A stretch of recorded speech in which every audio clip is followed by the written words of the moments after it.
What's going on, guys? It's Gain and Mo. If you are about to start your epic journey to becoming a healthcare professional, then you most likely are sitting on a pile of paperwork and about to get into a whole lot of debt to finance your education. The majority of United States medical students anticipate to have nearly $200,000 in student loan debt when they graduate. Yet just 18% of them, 18, consider themselves to be somewhat financially savvy when it comes to their personal finances. Managing your money during your healthcare education can be very daunting. After all, you have other things on your mind, like the upcoming test.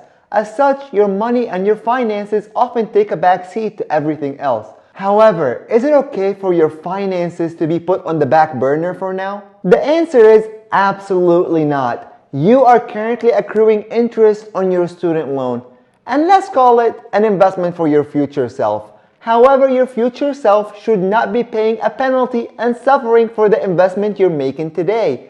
What you should be doing as a young healthcare professional student is getting ahead of your finances. Create a financial checklist so you can avoid some of the most common financial mistakes that healthcare professionals fall into. The most important thing you could do at the start of your education is to avoid credit card debt at all costs.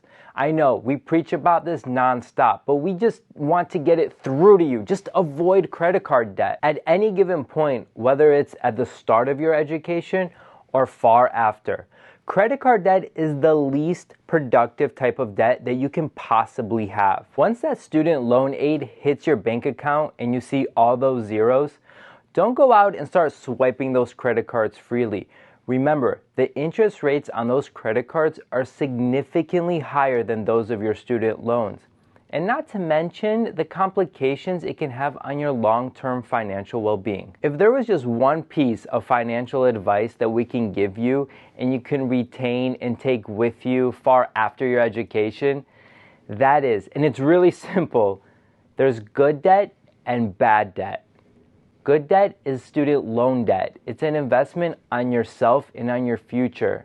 And it comes with the price of becoming an awesome healthcare professional. Now, credit card debt is what I like to call some bad debt. That's the kind of debt that you don't want to take on. That's the kind of debt that you'll be paying 29.9% a year for every dollar you take out. Next on this glorious checklist of ours is to save and invest if you can. Now, this goes back to creating a budget and sticking to it. This is not rocket science.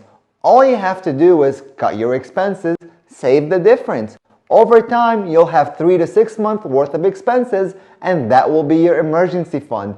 Everything beyond that is money you're able to invest, and that would be a great jumpstart to your Roth IRA. To put this into perspective, let's say you invested $5,000 at about a 6% rate of return.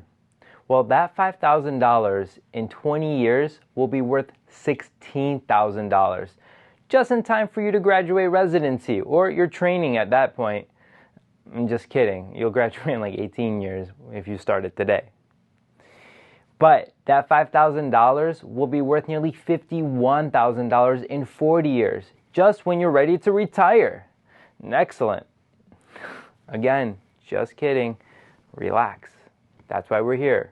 Retire earlier than that. Now, these little things start now. They will amount to great wealth one day.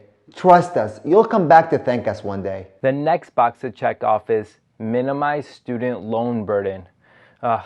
Here we go again. But the truth of the matter is, student loans suck, and schools are going to get more and more expensive as time goes on, which means you're going to be taking out more and more student loans until one day you get your first residency paycheck, and that money goes towards paying off your student loans. And that is the vicious cycle of student loans in medicine. Tuition is rising and subsidized loans are vanishing, and loan refinancing is an option, but it's not always the easy way out. So, long story short, minimize those student loans. Every $1 you use of your student loan money is equivalent to $3 in the future. That's after you factor in inflation, interest, and all that good stuff. A great tool you're able to use to manage and organize your student loans, along with reviewing your payment history and playing out different payment scenarios, is the first MedLoans Organizer and Calculator. The fourth box to check off is to convince somebody you are so amazing and so loving that they're going to want to live with you and split rent and utilities with you. Maybe you already have somebody like this, like a significant other that helps you pay for rent and utilities. Well, consider them your sugar mama or your sugar daddy, in the words of White Coat Investor. Splitting the cost of rent and utilities equate to your savings over the duration of your education. If you are able to save that money by living with your parents or your significant others, just do it. Do yourself that favor and you can pocket that difference. My first year at school, I rented a loft-style apartment in the city, and it was awesome. I would come home and just sprawl out. I didn't have to share the kitchen with somebody. I could watch TV and just do what I wanted to do.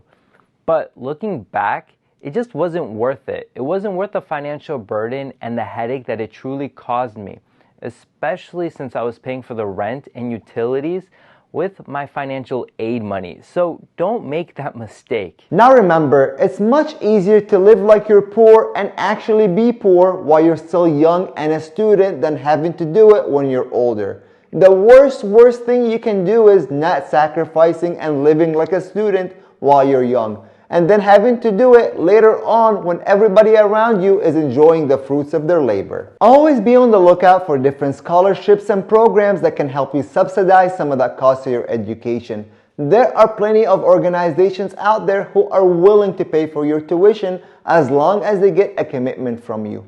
Just remember, it's a give and a take. As such, make sure to read the fine print so you understand what that commitment actually is. The exciting financial journey begins the minute you begin your healthcare journey as well, or even sooner if you're an overachiever. Don't be afraid to ask questions and explore different options, especially when it comes to your student loans. Talk to your financial aid counselors and educate yourself. Read a finance book at least once a year in your downtime, if you have any. And the 5 things we pointed out in this video are just a starting point for you, a checklist that you can mark off along the way.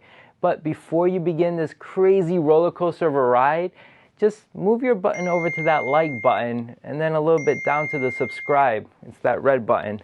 And click it if you want. And we'll see you next time.